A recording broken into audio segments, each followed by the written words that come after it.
And welcome back to another part of my question and answer series. This time it is part 4, and we will be discussing a couple questions that was asked to me relating to the furry fandom. So folks, please bear with me. There will be links to resources in the description if you have no idea what the furry fandom is all about. So folks, please enjoy. Starting off in this part 4, we're going to start off about liking the furry fandom. I'm going to be honest with you.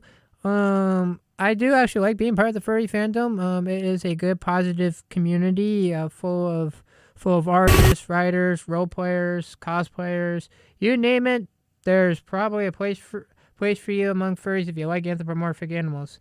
Before we go into further details, I just want to give a quick little definition of a furry from Fur Science's website. Link in the description for Fur Science.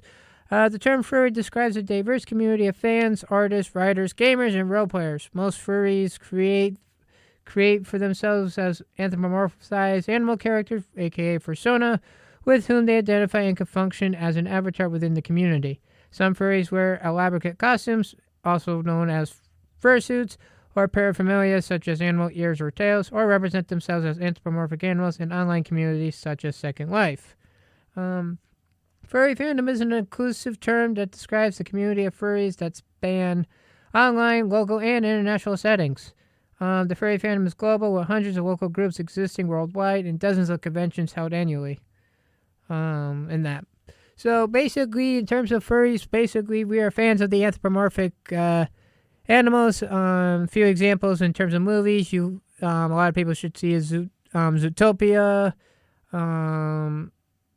And there's other movies that feature anthropomorphic animals. But going back to the question at hand about liking the furry fandom, it is a good fandom, especially when you get to interact with other people who also have the same interests as you in terms of anthropomorphic animals, and also get to learn about each other's personas and other creative hobbies.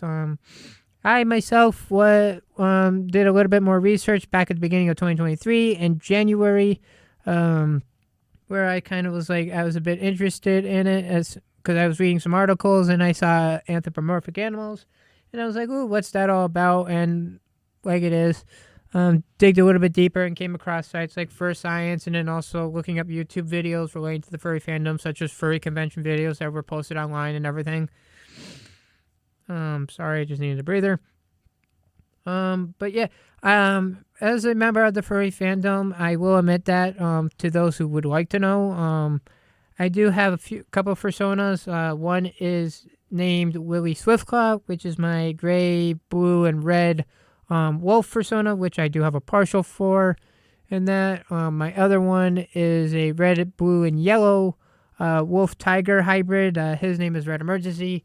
Like I said in the previous episode relating to both my personas, basically, they're both supporting, caring, wonderful animals who are willing to support, lend an ear to listen to and get to know other people, provide that kind of support that a lot of us see. And that's another thing about the furry fandom that I enjoy is the support and everything that you get from other people who are furries and that. So, and also too, it's good the fact of also learning about other people, getting to interact with other people, not just only going at furry conventions, which are conventions held by furry groups and that, such as Anthrocon, Midwest Fur Fest, Fur Reality, and all that. And that so in that it's a really good fandom. And that not only that, but also as an interaction to meet with people and that. And besides meeting with people at conventions and that, you can also meet people online. Like I said when I was talking about the terminology, you have online communities such as Second Life, or you have other furries who are on like YouTube, which I have a lot of now since joining the furry fandom and that. And also a bit on Discord and that. So, yeah. Pretty much that's really, really it in terms of how really getting involved with how I like the furry fandom and that. But going back to a second part of vacation, not vacation. Second part of the question is the fact of being a furry and that how I became a furry. Like I said in a previous video, basically I did a bit of research because I was kind of curious. It came up, so I did a bit of searching. At first, I started looking at videos related to furry conventions that people were posting on YouTube and that, and then kind of digging around in that, and then did a little bit of research in that. Because at one point, I'm really going to be honest, I really was unsure about it, like what really a furry was. And then I was like, and then I had a thought in my mind of, well, what about researching it instead of being like other people who are like complaining and everything else and that. But so really, and then that's just kind of like how it is. I did some research and then getting into interacting, and then decided, well, why not take the plunge and go get a partial? So I kind of came up with my character, Willie Swiftclaw, who is my physical appearance, as you'll see at like a convention or that when he makes his public appearance and that. And then also, and then online, Red Emergency appears periodically online, especially in the videos. Like you probably are watching, right? Probably watching this, you probably will see his little online character popping up on screen and that. So, especially with the cover of this video, will feature both Willie Swiftclaw and Red Emergency in that.